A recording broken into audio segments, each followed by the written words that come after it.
Hey everyone, welcome to week 4.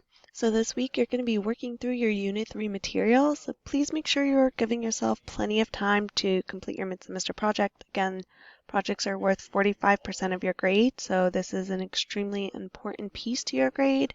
And if you need any help, I am more than happy to meet with you guys. We can meet via Zoom or in person. I also have student hours that are in our Learning Commons.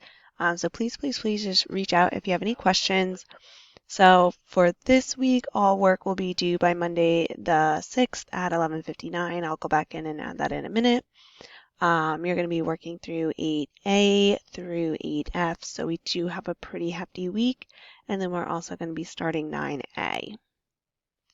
If you have questions at any point, again, please reach out. There's a lot of information you're going to be covering this week. Another thing I just want to note is on lesson 8F, there is a piece that says mini project after, and we are not going to be completing that. So don't worry about that mini project. You can just cross that out. All right, guys. So if you need anything, reach out, and I hope you guys all have a great week.